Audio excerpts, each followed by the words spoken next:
Welcome to the Explainer. You know, we spend hours every day on our phones, tapping and swiping through apps. But have you ever stopped to think about what's actually going on inside them? Well, today, we're going to pop the hood and take a look. Yeah, that's the big question, right? How do they actually work? Because behind every simple button and every smooth animation, there's this incredible world of code and logic. And that's what we're going to do today. We're going to explore the fundamental building blocks that bring a modern Android app to life. So to make this all feel a bit more real, let's take a super simple app, a lottery number generator. I know, it's basic, right? But what's cool is that this little app has what I like to call the 4 magic ingredients. These are the core pieces you'll find in almost any modern Android app. So we're going to take it apart piece by piece and see how it ticks. All right, first up, ingredient number 1. This is the most obvious part. It's what you actually see on the screen. The buttons, the text, the layout, what we call the user interface, or UI. It's the face of the app, and these days it's built in a really interesting way. That way is with something called Jetpack Compose. Now this is a total game changer. Instead of the old school way of, dragging and dropping buttons or manually telling the phone how to draw everything, you just describe what you want. It's all done with code, using these special functions. And this right here, this is a huge shift in thinking. The old way, it was like giving someone super detailed, turn-by-turn driving directions. Go 3 blocks, turn left, go 500 feet. You had to specify how to do everything. But the new way, with Compose, it's declarative.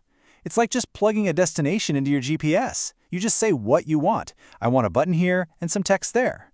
And you let Android figure out the best way to make it happen. So think about the implications of that for a second. Your buttons, your text fields, the whole layout of your screen, it's all just code now. It's organized into these neat, reusable functions. And that makes everything so much simpler to manage, to build, and to reuse. It's a much cleaner, more predictable way to build an interface. Okay, so if the whole UI is just a bunch of functions, that leads to a pretty obvious question, right? What language are we even writing these functions in? This is ingredient number 2, the brains of the operation. And the answer to that is Kotlin.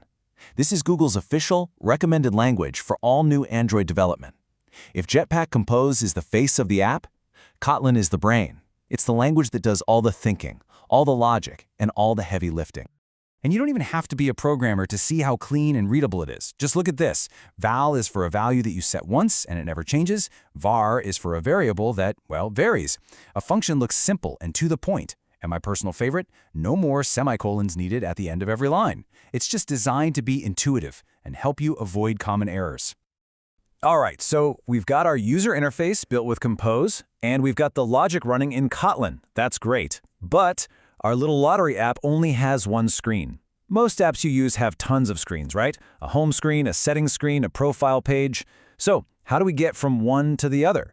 This brings us to ingredient number 3, navigation. Well, in the world of Android, each one of those single-focus screens is called an activity. It's that simple. Your main screen, that's an activity. The page where you change your settings, that's another activity. Think of it as one screen equals one activity. So how do you move between these activities? You use something called an intent. And the name is just perfect, because that's literally what it is. It's a message that states your intention to do something.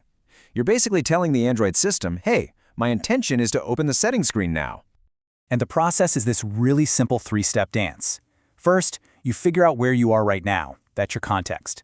Second, you create that intent, that message that says where you want to go. And third, you just tell the system to go. You call start activity, and boom, you're on the new screen. That's it. That's how you move around inside an app. Okay, we're on to our 4th and final ingredient.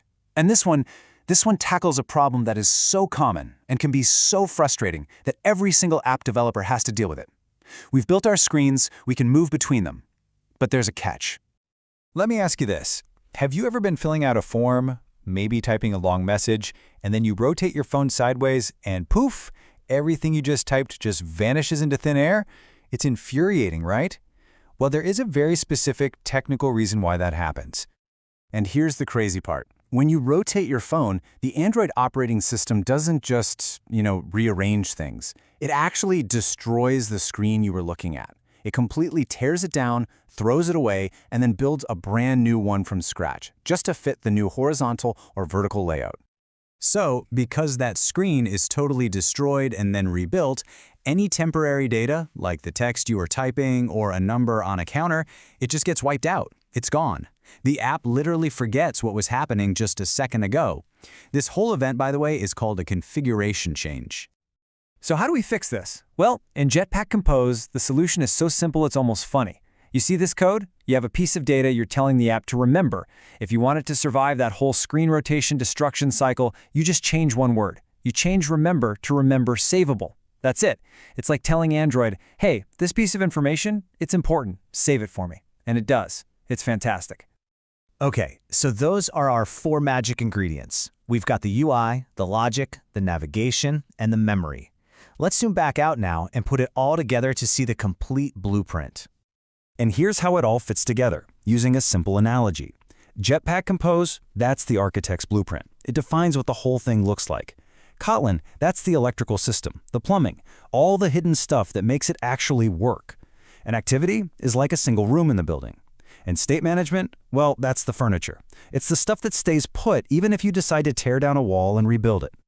So, to wrap it all up, these are really the 4 pillars of a modern Android app. You've got Jetpack Compose to describe your UI, you have Kotlin to write the logic, you use activities and intents to move between screens, and you need good state management using things like Remember Savable to make sure your app provides a smooth, uninterrupted experience. If you understand these 4 concepts, you basically understand the architecture of almost every app in your pocket.